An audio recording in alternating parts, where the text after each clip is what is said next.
and we heard a loud noise, and we looked out, and we just saw like the church building collapse. Right now at 6, a holy sanctuary turned into rubble in a matter of minutes. We're taking a closer look at how the collapse of the historic New London Church, and our team has ears on the streets for the latest from the community. And Connecticut's news station gets a closer look inside the interrogation room, how new video in the Michelle Troconis trial could speak for itself. And later, honoring the legend on the basketball court, a look back at Kobe Bryant's legacy 4 years after his tragic death. All local, all morning. This is Fox 61, Connecticut's news station. Good morning. Happy Friday. Thanks for starting yours off with us. I'm Erica Arias. And I'm Rachel Piscatelli. Thanks so much for joining us here on Fox 61 and Fox 61 Plus. It's been a soggy morning so far. Yeah, grab the umbrellas and any hat that has a hood on it. You're going to need it. Yeah, not for much longer, though. That's the good news. We'll get the rain out of the way, and then kind of like yesterday, it'll just be kind of dreary for the rest. However, interesting things coming down the pike. We'll talk about that coming up. Morning rain, it's almost done. Temperatures are cooler, but they're still fairly mild out there. And wait, what?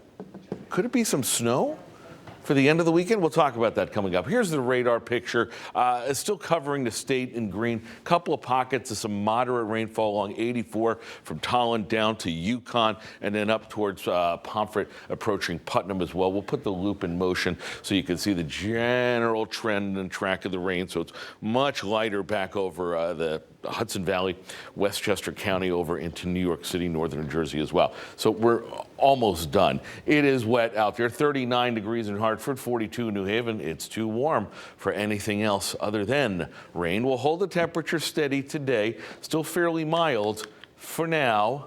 Talk about some cold air and if it plays into a system that may bring us a decent snow before Monday morning's commute. We'll talk about that all coming up. Speaking of today's commute, Rachel's going to do double duty today. Is there anything you can't do? Wow, I'm flattered, Matt. Thanks. Weather, traffic, news. Well, I appreciate that. Thank you very much. It's 6:02 right now. We are following an issue out on the roads this morning. Over in Fairfield, 95, exit 21 and 22. The northbound side is closed this morning, so heads up for northbound travelers. Southbound, the right lane is now closed, so that is opening one lane at the moment. We are seeing delays in the area because of that. Again, this is due to a tractor trailer crash versus another vehicle. Getting reports that there are injuries involved in this crash, and of course we'll keep you posted every step of the way with another update in the next half hour.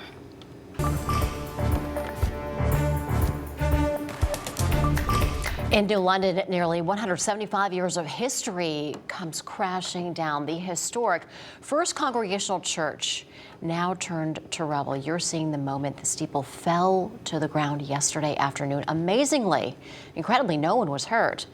People all across the community are now reacting to the collapse.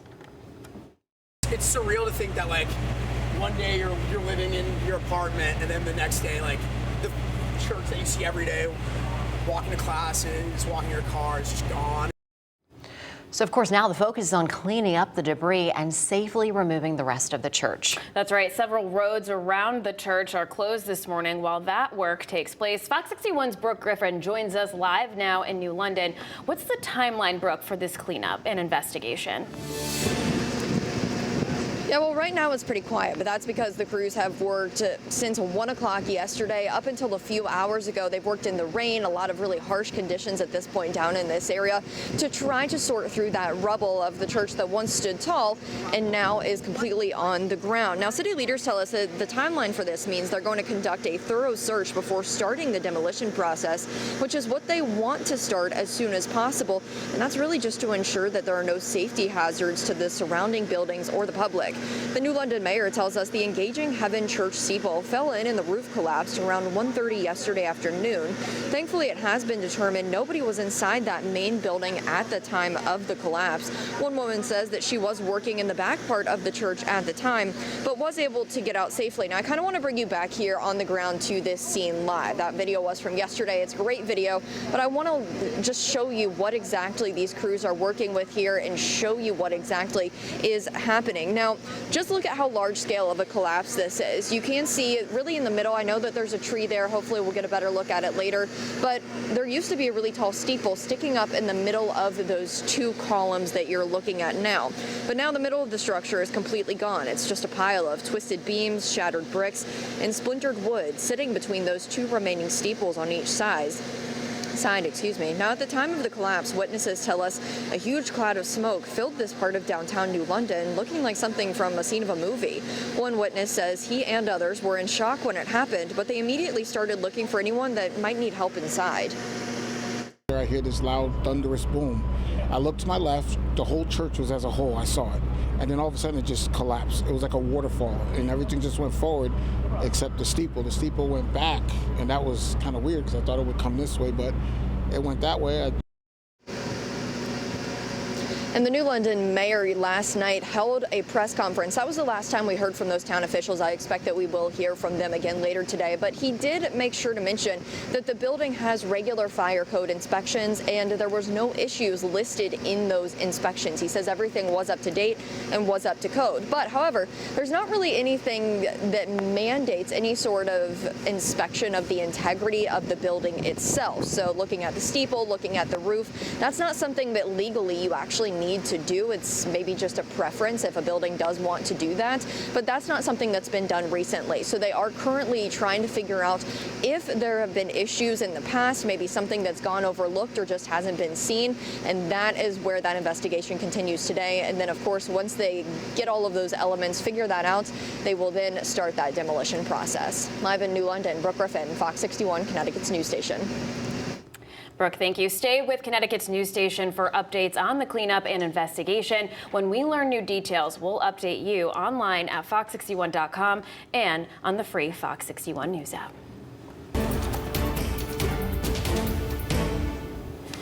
The jury in the Michelle Troconis trial is now getting a look inside the interview room. Jurors sat through nearly 3 hours of police interrogation video yesterday. It's one of 3 videos that prosecutors plan to show. The video shows Troconis going back and forth with prosecutors 9 days after Jennifer Dulos went missing. Troconis was arrested on charges of tampering with evidence and hindering prosecution. She said that Friday she brought garbage bags, Clorox, paper towels to a Farmington property that Fotis Dulos, Jennifer's estranged husband, was looking to sell. Police poked holes in her statements. Now, they said that Fotis was spotted on camera dumping garbage bags while Troconis sat in the passenger seat of his SUV. At one point, she's seen on video sticking her arm out of the SUV. What are you cleaning the ground for? Because I put my gum and I threw it, so he used me. Isn't that what Fotis does? The things you've told us, they're not right. A lot of the stuff you've told us is very true, and I believe that you're telling us a lot of the truth. If you're trying to protect him... No, I'm not. I don't want to protect him. Troconis' lawyer says the back and forth in the interview was in response to the tactics police used on her. I would never have allowed a client whose first language was not English to subject herself or himself to hours of interrogation in a second language. So prosecutors plan to show the video from the second interview to the jury today. You can watch the trial live starting at about 10 o'clock this morning on Fox 61 Plus. Former President Donald Trump testified for less than 3 minutes in his defamation trial in New York. Advice columnist E. Jean Carroll is seeking over $10 million in damages against him. He took the stand in his own defense, saying he just wanted to defend himself, his family, and his presidency. A jury last year agreed that Trump abused Carroll at a Manhattan department store. Trump denies the accusations.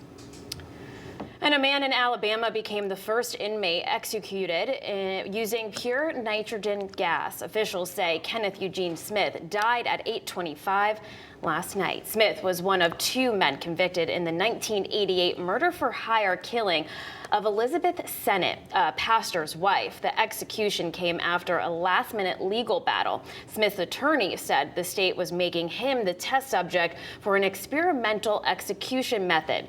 They said that could violate the constitutional ban on cruel and unusual punishment. An appeals court and the U.S. Supreme Court chose not to stop the execution. Connecticut Attorney General William Tong is suing 28 chemical manufacturers for knowingly contaminating Connecticut water and harming public health.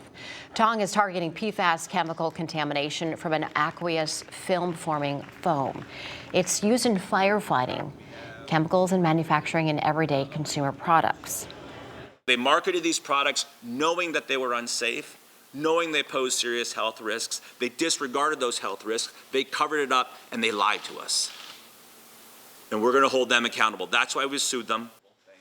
The complaint seeks tens of thousands of dollars per day in penalties for what they say are widespread violations of multiple state laws dating back decades. Well, the cookie chaos continues after a New York woman died from a cookie that contained nuts. Well, that cookie was sold at Stu Leonard's, but it was made by another company. And now we're learning the Florentine cookies also had eggs in them, and the ingredient was not in the label. Now, Stu Leonard says the cookie maker failed to tell the store that it changed the ingredients, but the cookie maker, Cookies United, says it told the store last summer about the change, but the store didn't update the labels.